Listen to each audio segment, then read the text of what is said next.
The lone vote cast not in favor of Clark went to Angel Reese.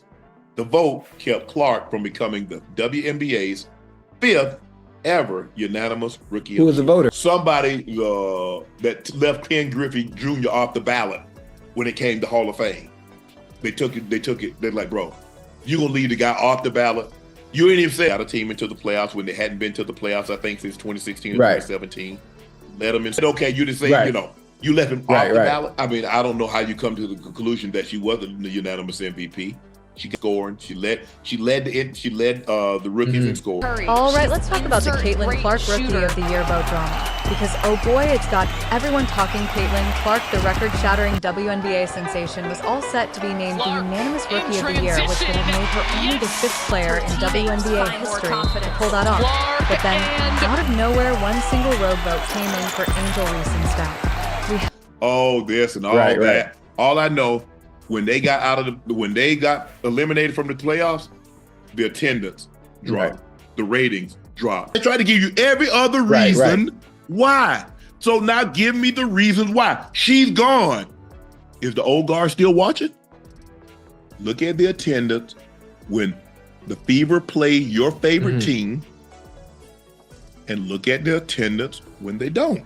Right, let's talk about the Caitlin Clark Rookie of the Year vote drama. Because, oh boy, it's got everyone talking. Caitlin Clark, the record-shattering WNBA sensation, was all set to be named the unanimous Rookie of the Year, which would have made her only the 5th player in WNBA history to pull that off. But then, out of nowhere, one single rogue vote came in for Angel Reese instead. You think I'm so happy for payback Pat McAfee? Because what he did is to show what could be done, what is possible. Yeah. Wasn't to have no podcast. He ain't blah blah. No, get that money, people. I don't begrudge. Oh, he getting all the credit. Man, P Mac wasn't the first back. Oh, so somebody really do got that kind of money to pay. Yeah, it's out there. There was so many Mac. All I know is that what he did is that he opened it up. And black people, there were so many black people that had podcasts before P, and let you see what could be possible. Yeah. Which brings me to my first question: why is the WNBA still doing anonymous voting? I mean, in the NBA, voting isn't anonymous. If you cast a vote, you better stand by it and let the world know. But in the WNBA, nope, no accountability. If you're going to be bold enough to go against the overwhelming consensus, shouldn't you at least have to put your name to it? Caitlin Clark wins the Rookie of the Year. There was one vote for Caters, are now putting out on social media, hey, it wasn't me. It is your, that's your prerogative. For Angel Reese, everybody else for Caitlin Clark. This is what's happening, is the voter votes. But I had no problem telling people. I mean, I was proud to be a voter in the NBA. So you can. I mean, I've voted and had people criticize my vote of the year. Fine. Maybe it's a writer who somebody thinks Angel Reese was the rookie of her team in Chicago. Okay. It's not the end of the world. Fans are going wild speculating who this mystery voter is, and they've thrown out some theories. Alyssa Thomas's name keeps popping up, and while that's not confirmed, let's just say she's no stranger to controversy. If it really was her, well, that would add a whole new layer of drama to the situation, wouldn't it? Because let's face it, Clark's rookie season was insane. She didn't just meet expectations, she obliterated them. The WNBA Rookie of the Year race was pretty much neck and neck for the majority of the season, but now the league has officially crowned its queen. Caitlin Clark is your 2024 WNBA Kia Rookie of the Year. Records that stood for years, Clark broke them. And not just rookie records, she was breaking records that veterans with over a decade in the league held. So, how could anyone in their right mind not vote for her? Seriously, if you watched Clark play this season, you know she was the obvious choice. She was out there breaking assist records, sinking three-pointers like it was nothing, and putting up numbers that made everyone sit up and take notice. Yet here we are with one voter throwing a wrench in what should have been a historic moment for Caitlin. Of Caitlin Clark's rookie season, it was a show. Her 769 points set a new rookie record, passing Hall of Famer Simone Augustus from her debut campaign. You really have to wonder what's going on here. Let's talk about Angel Reese for a second. No disrespect to Reese. She's an incredible player and had a phenomenal season. Caitlin Clark's going to go, can you believe I didn't go unanimous? Now, I thought we would have, but it feels like all these voters are like, wasn't me. Wasn't me. Wasn't me. I have unanimous MVP and unanimous Rookie of the Year. Caitlin Clark, all but one, And I don't think it's going to ruin her summer. I don't. Yes, Paulie.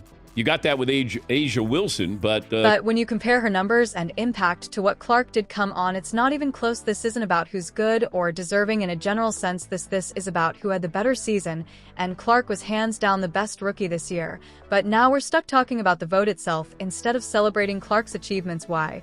Because that one vote wasn't just about picking a player, it was about making a statement. Caitlin Clark showed up, and this is proof that her life is 10 times as hard as, to get the same credit. Confucius mantra, the standards they set for you is what they really think of you. You and when. You make a statement like that, you better have a good reason, but let's be real, there is no logical reason why Clark shouldn't have been the unanimous pick. So what was the motive behind it? Some are speculating that it's personal, and honestly, it wouldn't be the first time we've seen something like this in sports.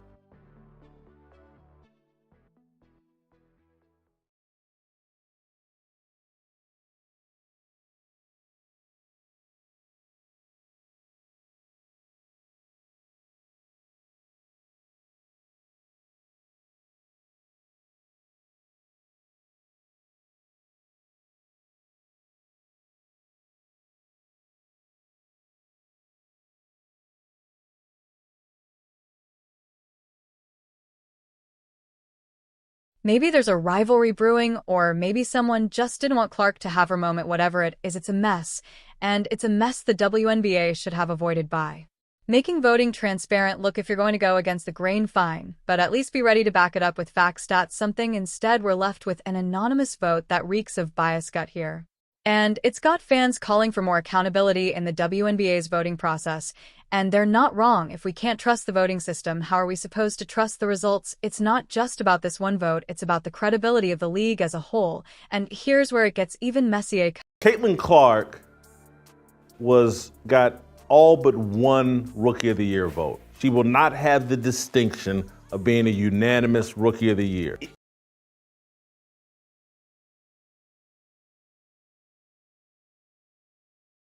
Are pointing fingers at Alyssa Thomas, saying she might have been the one who cast that vote. Again, not confirmed, but let's just play along with this theory for a second. Thomas is known for being vocal about her views on race and fairness in the league. She's no stranger to calling out what she sees as unfair treatment, especially when it comes to race. But here's the thing, if it really was her, then what does that say about the WNBA's voting system? Is it based on talent and performance, or is it about personal agendas cut here?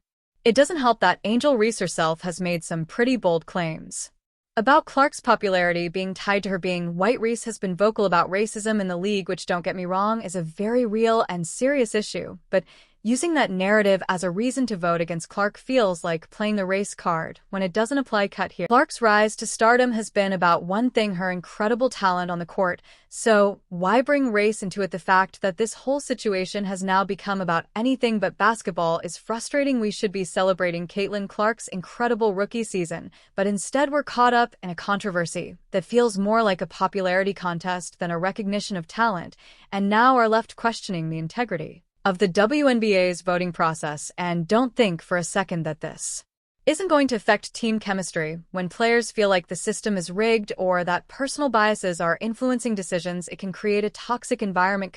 What we say on television just need worse if they try. What is going on here? And the thing I love about her, it's just total bullshit.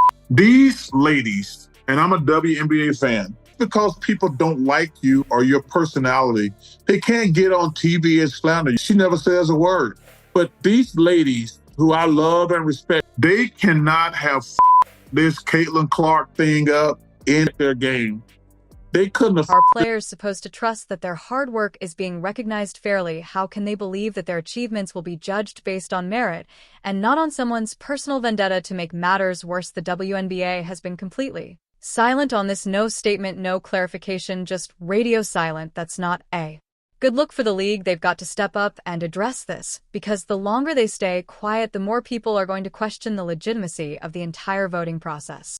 Let's get back to the main point here. Caitlin Clark deserved to be the unanimous Rookie of the Year. Her numbers, her performance, her impact on the league, it's all there. She's the kind of player that doesn't come around often, and she's already changing the game. The fact that we're even talking about this vote instead of celebrating her is ridiculous. But You know what, 10 years from now, no one's going to remember this one stupid vote.